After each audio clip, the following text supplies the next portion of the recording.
మాత్రం ఆరోగ్యకరమైనది కాదు, చాలా టూ మచ్గా వ్యవహరించారు, అందులో ఏం అనుమానాలు లేవు. మిగతావన్నీ నేను మళ్ళీ ప్రెస్ మీట్ పెడతాను, ప్రెస్ మీట్లో చెప్తాను.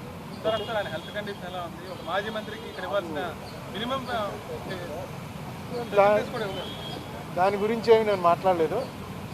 ఆ లోపల కూడా మాట్లాడడం ఫోన్లోనే, అవతల ఆయన ఉంటాడు, అవతల ఉంటాడు, ఫోన్లో మాట్లాడుకోవటం. ఇంత పూర్వం నేను చాలాసార్లు సెంట్రల్ జైల్లో విజిటర్స్ని చూడడానికి వచ్చాను, నేను సెంట్రల్ జైల్లో రిమాండ్లో ఉన్నాను. కానీ ఈ కండిషన్స్ అన్నీ మారుతూ వచ్చాయి కదా, ఇప్పుడున్న దాంట్లో పెద్ద ఎక్కువగా మాట్లాడుకోవడానికి అవకాశం లేదు. ఫోన్లోనే అటే ఫోన్లో ఆయన మాట్లాడుతున్నాడు, ఇటే ఫోన్లో మనం మాట్లాడాలి. ఆయన ఏమి కంప్లైంట్, నాతో అయితే ఏం కంప్లైంట్ చెప్పలేదు. బాగానే ఉన్నాడు, ఆరోగ్యంగా ఉన్నాడు, నవ్వుతూ హ్యాపీగా ఉన్నాడు ప్రతిదీ. ఎందుకంటే అతను కూడా లాయర్ కదా, అతనికి తెలుసు ఈ కేసులో పస ఎంత ఉందో. ఈ కేసు వల్ల వాళ్ళ పార్టీకి అతనికి వ్యక్తిగతంగా కూడా చాలా బెనిఫిట్ జరిగిందని అనుకుంటున్నాను. ఎందుకంటే కక్ష సాధింపు ధోరణితోటి చేసినటువంటి ప్రయత్నం అని క్లియర్గా అర్థమైపోతుంది. కనీసం అక్కడ ఇంటి మీద దాడి చేస్తుంటే 6 గంటల సేపు మనం అందరం చూసాం కదా, వాళ్ళని కనీసం ఏ మేజిస్ట్రేట్ ముందో ఆధారపరిచి చిన్న డ్రామా అన్నా చేయవలసింది. స్టేషన్ బెయిల్ ఇచ్చి పంపించారు ఆర్సన్ కేసులో. ఆర్సన్ కేసు అంటే ఇంటి మీదకి మంటలు వచ్చేలాగా పెట్రోల్ బాంబులు విసిరితే దాంట్లో స్టేషన్ బెయిల్ నేను ఎప్పుడు వినలేదు. అలాగే తిట్టాడన్న కేసులో తీసుకొచ్చి అప్పుడే 2 వారాలు అయిపోయినట్టుంది, తీసుకొచ్చి సెంట్రల్ జైల్లో పెట్టడం, ఇది టూ మచ్ అనమాట. ఫస్ట్ ఆఫ్ ఇట్స్ కైండ్ అనుకుంటున్నాను. ఏదైనా చూద్దాం ఇది ఎటు దారి తీస్తుందో. ఓకే అండి, లడ్డూ వివాదమే నేను ఇప్పుడు వచ్చే ముందే చూశాను.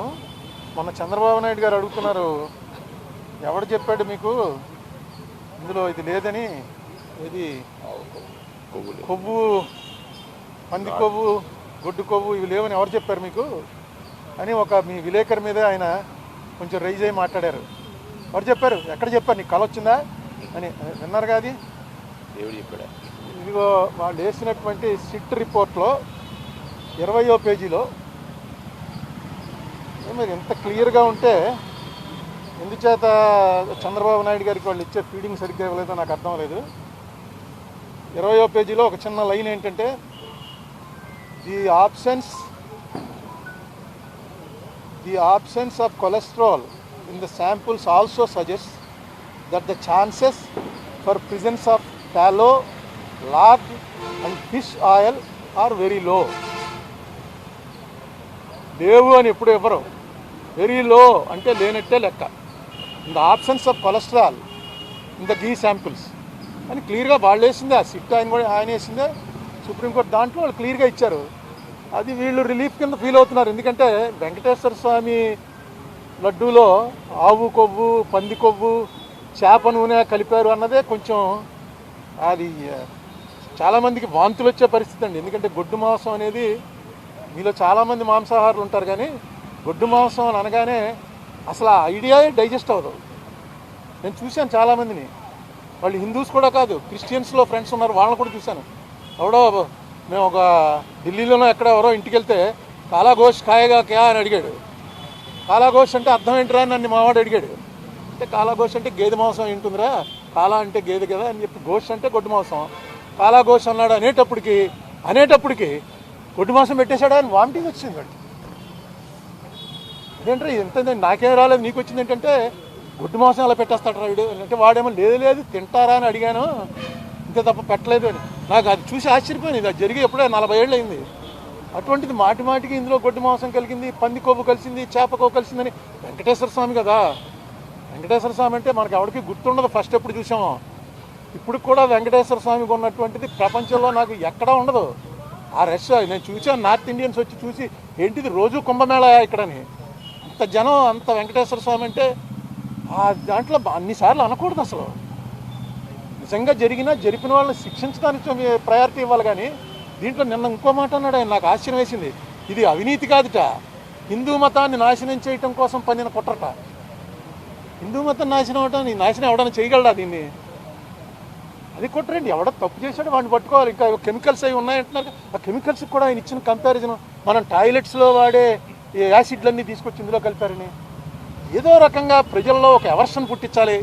తిరుపతి లడ్డు అంటే అంత టేస్ట్గా తినే వాళ్ళకి ఆ లడ్డు చూడగానే ఇందులో ఏముందోరా బాబు అని అనిపించే భయం కలిగించాలని సీఎం లెవెల్ మనిషి అలా మాట్లాడటం కరెక్టే. ఇప్పుడు నేను సీఎం గారి ఇంటికి వెళ్తే నాకు కప్పులో టీ ఇచ్చారు.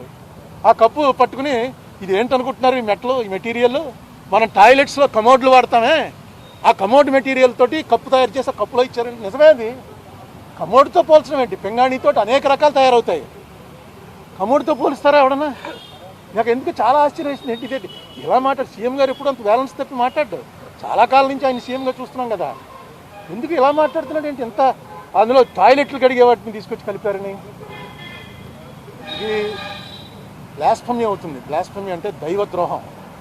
దయచేసి ఇలాంటి పనులు వద్దు. మీకు రాజకీయంగా ఖర్చు ఉంటే రాజకీయ ఖర్చు తీర్చుకోండి, కేసులు పెట్టండి, మీ చేతిలో పవర్ ఉంది.